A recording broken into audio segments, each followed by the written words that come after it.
Hello student, online classes में आप लोग का स्वागत है।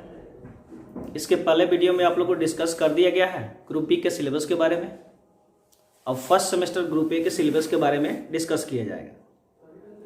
क्या क्या पढ़ना है मैथ में, उसको हम आपको सामने डिस्कस करेंगे इसको, ठीक है। तो ये जो सिलेबस है विद्यार्थी, एसबीटी के अकॉर्डिंग यह चेंज किया गया है। 21 में न्यू सिलेबस है यह फर्स्ट सेमेस्टर ग्रुप ए का सिलेबस है। ग्रुप ए में आता है विद्यार्थी, ग्रुप ए में आपका इलेक्ट्रिकल, मैकेनिकल और कंप्यूटर साइंस आता है। तो electrical, mechanical, computer science group A के लिए है और यही सेकेंड सेमेस्टर में जाइएगा तो ये सिलेबस क्या होता है, आपके ग्रुप बी वाले से इंटरचेंज हो जाता है। मतलब सेकेंड सेमेस्टर में आप पढ़िएगा ग्रुप बी का सिलेबस, ग्रुप ए का सिलेबस सेकेंड सेमेस्टर वाला पढ़ेगा। तो इसमें आप कंफ्यूज मत होइएगा कि भाई ये तो ग्रुप ए का सिलेबस है, हम लोग क्या करेंगे ग्रुप बी का। अब फिर मिलेगा आपको कौन सा ग्रुप बी, सेकेंड सेमेस्टर में जाइए तो ग्रुप बी का मिलेगा। तो क्या होता है, इंटरचेंज होता है। सेकेंड सेमेस्टर में आपका सिलेबस ग्रुप बी वाला पढ़ेगा और ग्रुप बी का सिलेबस आप पढ़िएगा, ठीक है। तो बताते हैं कि मैथ में क्या पढ़ना है आपको। मैथमेटिक्स फर्स्ट, ग्रुप ए वालों को कौन सा पढ़ना है, मैथमेटिक्स फर्स्ट पढ़ना है। तो इसके बारे में आप लोग को डिस्कस करेंगे क्या क्या पढ़ना है। सबसे पहले विद्यार्थी हम लोग पढ़ेंगे मैथमेटिक्स फर्स्ट। इसमें कौन कौन से चैप्टर है इसके बारे में आपको बता रहे हैं। सबसे पहले यहां पे पढ़ेंगे यूनिट फर्स्ट में विद्यार्थी, हम लोग यूनिट फर्स्ट में पढ़ेंगे ट्रिग्नोमेट्री। सबसे पहले कौन सा पढ़ेंगे, ट्रिग्नोमेट्री पढ़ेंगे। उसके बाद में कोऑर्डिनेट ज्योमेट्री पढ़ेंगे और थर्ड में जो है अलजेब्रा पढ़ेंगे। हम लोग को 3 यूनिट ही पढ़ना है। ग्रुप ए वाले को कितने यूनिट पढ़ना है, 3 यूनिट। फर्स्ट में पढ़ना है ट्रिगो, उसके बाद पढ़ेंगे हम लोग coordinate geometry, then after algebra. अब बात आती है विद्यार्थी 3 यूनिट, तो आप लोग को छोटा लग रहा होगा लेकिन ज्यादा पढ़ना है। ये यूनिट हो गया 3। ट्रिगो में कंप्लीट ट्रिगो के बारे में हम लोग पढ़ेंगे। इनवर्स ट्रिगो पढ़ना है, ग्राफ ऑफ द ट्रिगो पढ़ना है और उसके बाद क्या पढ़ेंगे हम लोग, ट्रिगोमेट्रिक रेशियो, जिसमें ट्रिगो में पढ़ना है हम लोग को। ट्रिगोमेट्री में पढ़ेंगे concept of the angle, measurement of angles in a degree, grade, radian and their conversion. T ratio, that is trigonometric ratio of allied angle, sum difference formula and their application without proof। ये जो syllabus है विद्यार्थी आपका किसी किसी exam में, जैसे ISC या 10th क्लास में पढ़ते हैं तो थ्योरम जो होता है प्रूफ किया जाता है, एग्जाम में भी पूछता है सॉरी। तो इसमें क्या करना है विद्यार्थी, आपको जो फॉर्मूला यहाँ पे हम लोग तो प्रूफ करके ही बताते हैं, लेकिन एग्जाम में आपसे प्रूफ नहीं पूछा गया। यहाँ पे लिख दिया गया विदाउट प्रूफ, जो भी फॉर्मूला होगा विदाउट प्रूफ होगा आपका। लेकिन कोई बात नहीं, कॉन्फिडेंस के लिए प्रूफ करना जरूरी होता है, इसलिए हम लोग प्रूफ करेंगे, ठीक है। उसके बाद पढ़ेंगे product formula, transformation of product as a sum difference and vice versa. क्या होता है, वाइस वर्सा का मतलब होता है कि प्रोडक्ट से क्या कीजिए, सम एज डिफरेंस में चेंज कीजिए, या डिफरेंस से सम एज डिफरेंस से किस में, प्रोडक्ट में उसको लाएंगे। यही बोला जाता है विद्यार्थी वाइस वर्सा। उसके बाद हम लोग पढ़ेंगे T ratio, that is trigonometrical ratio of multiple angle, सब मल्टीपल एंगल। जैसे मल्टीपल एंगल मतलब ए एंगल है तो उसका मल्टीपल क्या हो जाएगा, 2a, 3a, 4a, 8a, इसको बोलते हैं मल्टीपल एंगल। और सब मल्टीपल जो होता है विद्यार्थी a/2, 3/2 इस तरह से करके आएगा तो क्या कहलाएगा, आपका सब मल्टीपल एंगल कहलाएगा, ठीक है ना। उसके बाद में उसका पढ़ेंगे हम, जैसे बता रहे थे आप लोगों को कि ग्राफ्स पढ़ेंगे तो tan x cos x and sin x and e के पावर x का क्या पढ़ेंगे हम लोग, ग्राफ पढ़ेंगे। एक चैप्टर इसके बारे में डिस्कस किया गया है, ठीक है। उसके बाद देन आफ्टर हम लोग पढ़ेंगे concept of the inverse circular function. किसके बारे में पढ़ेंगे, इनवर्स सर्कुलर फंक्शन के बारे में। इतना पढ़ने के बाद विद्यार्थी ट्रिगो आपका खत्म हो जाएगा। फिर हम लोग नेक्स्ट चैप्टर में चलेंगे। नेक्स्ट यूनिट जो है कोऑर्डिनेट ज्योमेट्री। कोऑर्डिनेट ज्योमेट्री मतलब होता है निर्देशांक ज्यामिति। इसमें हम लोग डिस्कस करेंगे सबसे पहले point and distance, area of a triangle, equation of straight line. जैसे यहाँ पे दिया हुआ, आप लोग के पास अगर नहीं हुआ सिलेबस तो इसको स्क्रीनशॉट ले सकते हैं, हम इसके बारे में बता रहे हैं। जैसे equation of straight line in a various standard form without proof है, लेकिन हम लोग प्रूफ करेंगे, डिस्कस करेंगे, चिंता न कीजिएगा। Intersection of two straight line, दो स्ट्रेट लाइन का इंटरसेक्शन होता है, तो इसको मतलब इक्वेशन कैसे निकालते हैं, जब परपेंडिकुलर हो, पैरेलल हो, उस केस में क्या क्या इक्वेशन किस कंडीशन में पढ़ना है। स्ट्रेट लाइन के इक्वेशन जो दो इक्वेशन इंटरसेक्ट करेगा तो उसका पॉइंट जो है किस पे, किसी लाइन पे परपेंडिकुलर कर जाए या किसी लाइन के पैरेलल हो जाए, तो इक्वेशन किस तरह से फॉर्म करेगा, डायरेक्ट यही रहता है, ठीक है। उसके बाद angle between two parallel lines and perpendicular lines, दो पैरेलल लाइन है तो उसके बीच के एंगल याद करेंगे, परपेंडिकुलर है तो उसके बीच के एंगल क्या होगा, and perpendicular distance formula, general equation of the circle and its characteristics, general equation जो सर्किल का होता है इसका प्रॉपर्टीज कैरेक्टरिस्टिक्स हम लोग पढ़ेंगे। To find the equation of the circle given, और इक्वेशन ऑफ द सर्किल हम लोग ज्ञात करेंगे। उसके बाद विद्यार्थी पढ़ेंगे हम लोग centre and radius, centre radius कैसे ज्ञात करते हैं सर्किल में ही पढ़ेंगे। Coordinate of and point of diameter, ये जो पॉइंट है एक एक करके आपको बताया जा रहा है, बस इतना ही टॉपिक आपको पढ़ना है। Coordinate of and points of diameter मतलब व्यास का क्या होता है, उसके बारे में हम लोग पढ़ेंगे। Definition of conic parabola, hyperbola and ellipse, their standard equation without proof, problem जो होगा डायरेक्ट हम लोग उस पर डिस्कस करेंगे, ठीक है। अब उसके बाद आइए विद्यार्थी थर्ड यूनिट में हम लोग क्या क्या पढ़ना है इसके बारे में देख लीजिए, उसके अंदर क्या क्या आता है। सबसे जो पहले पढ़ेंगे विद्यार्थी हम लोग कॉम्प्लेक्स नंबर पढ़ेंगे। सबसे पहले कौन सा पढ़ेंगे हम लोग, कॉम्प्लेक्स नंबर पढ़ेंगे।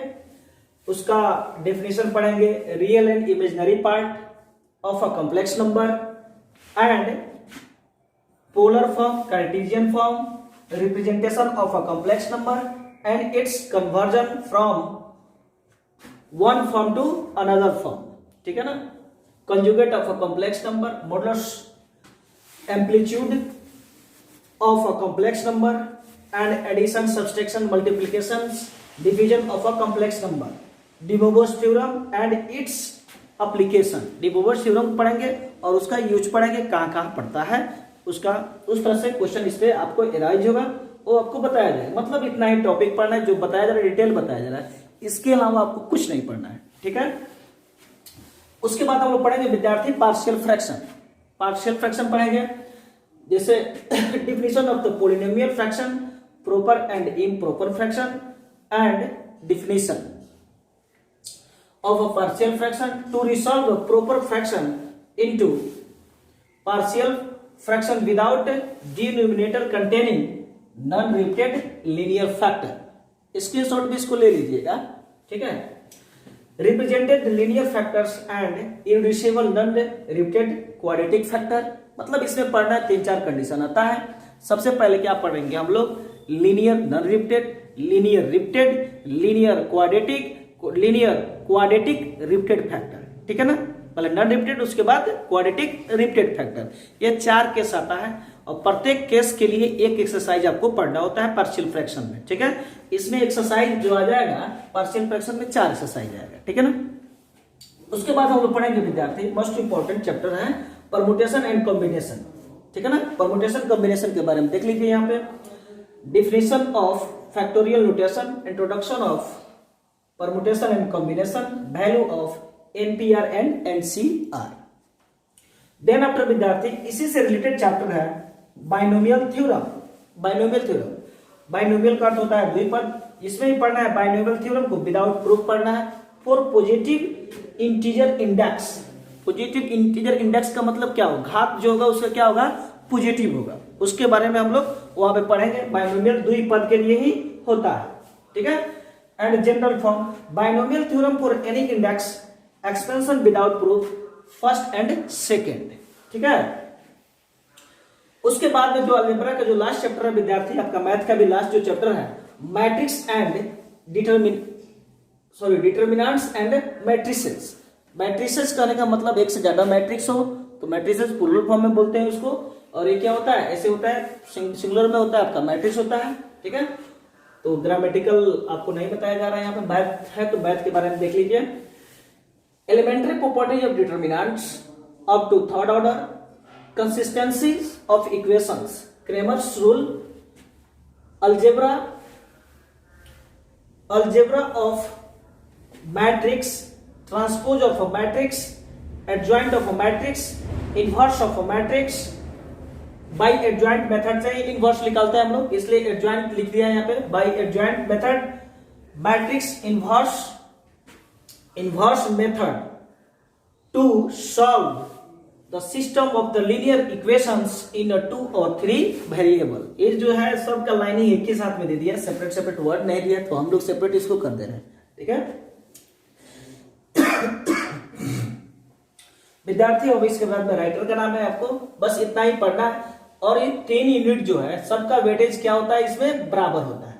अब बात आती है विद्यार्थी आपको एग्जाम कितने मार्क्स का होगा, कैसे कैसे होता है, इसके बारे में आपको डिस्कस हम कर देना है। सबसे पहले देखिए विद्यार्थी, आपका 5 पेपर का एग्जाम होता है, प्रत्येक पेपर 100 नंबर का होता है, जिसमें फर्स्ट में एग्जाम होगा आपका मैथ का। फर्स्ट सेमेस्टर एग्जाम दे जाइएगा तो फर्स्ट में मैथ ही होगा, उसके बारे में जान लीजिए। 100 नंबर का होगा, प्रत्येक सब्जेक्ट कितने नंबर का होगा, 100 नंबर का। 5 पेपर हुआ तो 500 का होगा, ठीक है ना। और यहाँ पे देख लीजिए विद्यार्थी, 100 नंबर में आपका 70 नंबर जो होगा एक्सटर्नल एग्जाम होगा, 10 नंबर जो होगा टीचर असेसमेंट होगा, और ये जो होगा इंटरनल एग्जाम होगा 20 नंबर का। 20 नंबर का क्या होगा, इंटरनल एग्जाम होगा। जैसे आप जो एग्जाम देते जाते हैं 10th क्लास आईएससी में जाएंगे आप, प्रैक्टिकल के जैसे कॉपी लेके जाते हैं, कुछ क्वेश्चन मिलता है आपको, प्रैक्टिकल के बारे में लिखते हैं, उसी तरह से इंटरनल एग्जाम होता है। क्वेश्चन 4-5 आपको दे दिया जाएगा, उसमें बोला जाएगा कि इसको आप सॉल्व कीजिए, और टीचर के हाथ में होता है आपको उस पर, मतलब just like practical internal exam, college का एग्जाम है, अपना एग्जाम है, तो उसमें आप एग्जाम देते हैं, जिस सोल्यूशन कीजिएगा उसके हिसाब से नंबर मिल जाता है आपको। 20 में भी 20 मिल सकता है, ठीक है। 10 नंबर जो है डी जो है टीचर असेसमेंट जो है, एक आपके मैनर, गुड बिहेवियर और रेगुलरिटी पर डिपेंड करता है कि आप कितना मतलब क्लास अटेंड करते हैं, कितना रेगुलरिटी है, इसके हिसाब से कम्युनिकेशन क्या है आपके टीचर के प्रति, उसके लिए टीचर के हाथ में कितने नंबर का है, 10 नंबर से। तो टीचर के लिए फाइनली समझ सकते हैं हम लोग 20 और 10 कितने नंबर का हो गया, 30 नंबर का हो जाएगा एग्जाम। एक्सटर्नल जो एग्जाम देने जाइएगा, बाहर जो सेंटर पे जाइएगा, तो उसके लिए कितने नंबर का होता है विद्यार्थी, 70 नंबर का होता है। तो 30 और 70 कितना हो गया, 100 हो गया, ठीक है। अब इसमें जो होता है विद्यार्थी आपका टोटल आपका सिलेबस हो गया। अब इसमें जो है जो 70 नंबर एक्सटर्नल, 20 नंबर आपको ऑब्जेक्टिव पूछता है, ग्रुप ए बी सी करके, ठीक है। और ग्रुप बी में जाइएगा तो उसमें शॉर्ट क्वेश्चन पूछता है, आपको 5 क्वेश्चन पूछता है। प्रत्येक क्वेश्चन कितने नंबर का होता है, 4 नंबर का होता है। तो 4×5 20 नंबर। लॉन्ग क्वेश्चन 5 पूछा जाता है, तो कितना हो जाएगा आपका, प्रत्येक लॉन्ग क्वेश्चन 6 नंबर का होता है, तो 5×6 30 हो गया, 30 और 20 कितना हो गया, 50, ठीक है। अब 20 नंबर आपको ऑब्जेक्टिव पूछा जाता है। टोटल एग्जाम कितना हो जाएगा, 70 नंबर का एक्सटर्नल हो जाएगा, 30 नंबर इंटरनल हो जाएगा, और टोटल ऐड करने के बाद 100 नंबर हो जाएगा। अब बात आती है विद्यार्थी, इसमें जो ऑप्शन जो आपको मिलता था 10th क्लास में दे देते हैं, ऑब्जेक्टिव के लिए 20 है तो 40 है, 50 है तो 100 के लिए, उसमें नहीं आएगा। ऑल क्वेश्चन कंपल्सरी होगा ऑब्जेक्टिव के लिए, ठीक है ना। प्रेफरेंस आपको मिलता है शॉर्ट क्वेश्चन में, लॉन्ग क्वेश्चन में। प्रत्येक क्वेश्चन में आपको और दिया जाएगा। ग्रुप बी में जाइएगा तो 2 नंबर से क्वेश्चन स्टार्ट करता है, उसमें प्रत्येक क्वेश्चन में और दिया रहता है। जैसे 2 नंबर क्वेश्चन है तो 2 का और दे देगा, उसी से रिलेटेड, उसमें से और वाला बनाइए, या क्वेश्चन जो फर्स्ट 2 में दिया है उसको बनाइए, ठीक है ना। इस तरह से क्वेश्चन आपका ग्रुप बी में 5 जो क्वेश्चन आता है, प्रत्येक क्वेश्चन 4 नंबर का होता है, तो ग्रुप बी में और मिलाकर 10 क्वेश्चन होगा। ग्रुप सी में जाइएगा लॉन्ग क्वेश्चन, प्रत्येक क्वेश्चन 6 नंबर का होता है, तो उसमें आपका प्रत्येक क्वेश्चन 6 नंबर, तो 5 क्वेश्चन रहेगा, तो 5 दूना उसमें भी कितना हो जाएगा, 10 क्वेश्चन मिलेगा, ठीक है ना। तो इस तरह से करके उसमें और का ऑप्शन मिलता है, किसी एक को सॉल्व कीजिए, प्रत्येक क्वेश्चन के लिए प्रत्येक और मिलेगा, ठीक है। तो आई होप आप लोग अब सिलेबस इसका समझ गए होंगे। कोई दिक्कत नहीं। अगर इसमें कोई आपको समस्या होती है तो कमेंट बॉक्स में कमेंट जरूर कीजिएगा। आपके लिए फिर हेल्पफुल वीडियो बनाकर फिर आपको अंडरस्टूड करा दिया जाएगा क्या प्रॉब्लम है, क्या समस्या है। Okay, that's all, thank you.